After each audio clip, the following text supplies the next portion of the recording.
Hello दोस्तों, Hindi recap में आपका स्वागत है। आज हम कुत्ते फिल्म के बारे में बात करेंगे, तो बिना टाइम वेस्ट किए शुरू करते हैं। कहानी की शुरुआत 2003 से होती है, जहां हमें लक्ष्मी नाम की लड़की दिखाई जाती है। उसे पुलिस ने कैद किया होता है। जेल इंचार्ज लक्ष्मी के साथ उल्टी सीधी हरकतें करने की कोशिश करता है। वहीं हम पाजी नाम के एक इंस्पेक्टर को देखते हैं जो अपने सीनियर को ये सब करने से रोकता है। वो इंस्पेक्टर पाजी को ही मारने लगता है और ये सब लक्ष्मी भी देख पाती है। इसके बाद वो इंस्पेक्टर लक्ष्मी का बेरहमी से बलात्कार करता है और पाजी चाहते हुए भी कुछ नहीं कर सकता।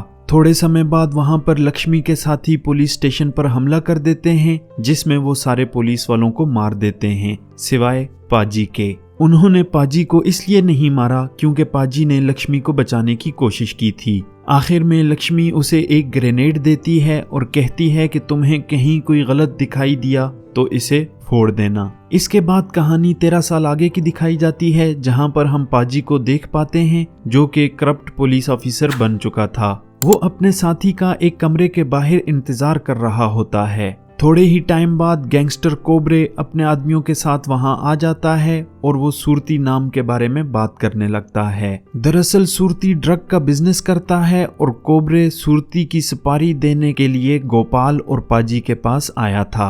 उसे ये काम करने के लिए 3 करोड़ रुपए मिलते हैं। फिर सीन शिफ्ट होता है रात में, जहां पाजी और गोपाल एक पार्टी में आए होते हैं। इस पार्टी में सूरती और उसके आदमी भी थे, लेकिन पाजी और गोपाल उन सबको मारने लगते हैं। गोपाल और पाजी पार्टी में अंधाधुंध फायरिंग करते हैं। इसी दौरान वो सूरती को भी मार देते हैं। यहाँ उन्हें उसके कमरे में ढेर सारा ड्रग भी मिलता है। जब वो ड्रग लेकर जा रहे होते हैं तो चेक पोस्ट पर पुलिस उन्हें पकड़ लेती है। फिर उन्हें पता चलता है कि सूरती अभी तक मरा नहीं है, लेकिन वो कोमा में जा चुका है। पुलिस इंस्पेक्टर उन्हें कहता है कि तुम लोगों ने बहुत सारे लोगों का कत्ल किया और ड्रग भी हमें तुम लोगों से मिला है, तो सस्पेंड करने के लिए इतनी सारी वजहें बहुत हैं, और इस वजह से इन दोनों को सस्पेंड कर दिया जाता है। अगले सीन में हमें डीएसपी ऑफिसर पम्मी को दिखाया जाता है, जो पूरी तरह से करप्ट है। अब गोपाल और पाजी को सिर्फ यही बचा सकती है। वो गोपाल और पाजी को कहती है कि अगर तुम दोनों ने बचना है तो मुझे 1-1 करोड़ रुपए ला कर दो। दोनों उसकी बात मान लेते हैं।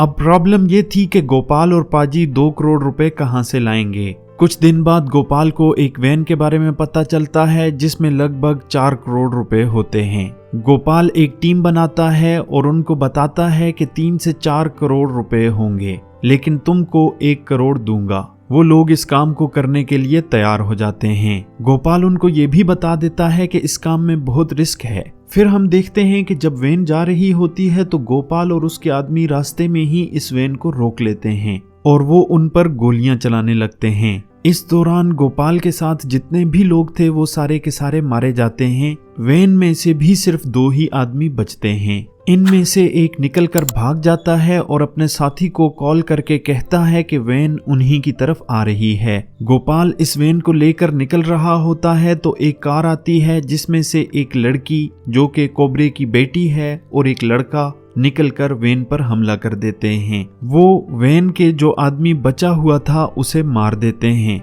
क्योंकि गोपाल बेहोश हो चुका था इसलिए वो उसको छोड़ देते हैं। फिर हमें फ्लैशबैक में बार दिखाया जाता है, जहां गोपाल अपनी टीम को इस चोरी के बारे में बता रहा था। वहीं दूसरी जानिब लवली और दानी उनकी ये सारी बातें सुन रहे होते हैं और यहीं पर ये दोनों प्लान बनाते हैं। अगले सीन में लवली और दानी इस पैसों से भरी वैन को लेकर भाग जाते हैं। पाजी भी वहीं आ जाता है और फायरिंग के दौरान एक गोली दानी को जा लगती है। इससे वैन इम्बैलेंस होकर एक जंगल में जाकर रुकती है, जहां पाजी के साथ पम्मी मैडम भी होती है। यहाँ हमें पता चलता है कि ये प्लानिंग पम्मी की थी। उसे इन पैसों के बारे में पहले ही पता चल चुका था, इसलिए पम्मी ने पाजी को अपने साथ मिला लिया था। फिर हमें बैक स्टोरी देखने को मिलती है और पता चलता है कि जिस शख्स ने वैन से भागने के बाद कॉल लगाकर वैन के बारे में बताया था वो कोई और नहीं बल्कि पाजी का ही आदमी था। अगले सीन में पाजी और पम्मी इस वैन पर गोलियां चलाने लग जाते हैं और वहीं उन्हें पता चलता है कि इस वैन में लवली है जो कि कोबरे की बेटी है।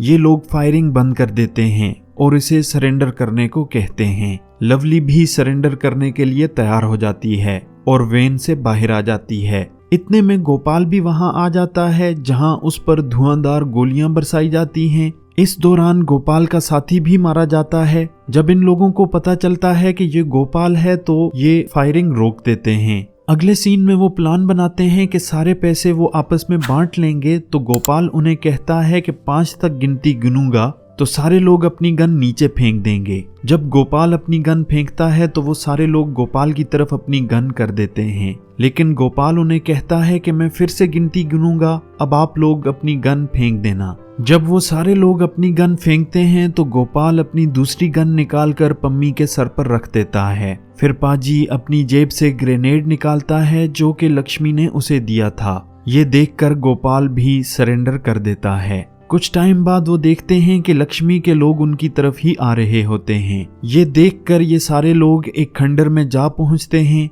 कुछ देर बाद नक्सलियों को पता चलता है कि इस खंडर में कुछ लोग मौजूद हैं, तो वो उन पर धुआंधार फायरिंग करना शुरू कर देते हैं। तभी पाजी को लक्ष्मी दिखाई देती है तो पाजी पम्मी को कहता है कि वो उनसे डील कर सकता है क्योंकि उनके साथ लक्ष्मी है और वो लक्ष्मी को जानता है। वो लक्ष्मी के साथ डील करने के लिए पहुंच जाता है और वहीं लक्ष्मी उनसे कहती है कि अपनी गन रखकर सब लोग बाहर आ जाओ। तो वो सभी लोग बाहर आ जाते हैं सिवाय गोपाल को छोड़कर। अगले ही पल गोपाल उन सब पर गोलियां बरसाना शुरू कर देता है। इसके बाद एक गैंग वार देखने का मौका मिलता है। इस लड़ाई के दौरान लक्ष्मी समेत वो सारे नक्सली मारे जाते हैं। दूसरी जानिब पुलिस के लोग भी मारे जाते हैं। फायरिंग में दानी और लवली भी मारे जा चुके थे और साथ ही साथ पाजी और पम्मी भी मारी जा चुकी थी और आखिर में सिर्फ गोपाल बचता है। जब वो अपने घर की तरफ आ रहा होता है तो पम्मी उसका पैर पकड़ लेती है और पम्मी के हाथ में ग्रेनेड होता है। तो गोपाल उससे पूछता है कि इसमें क्या लॉजिक है। तो पम्मी कहती है कि ये मेरा कैरेक्टर है।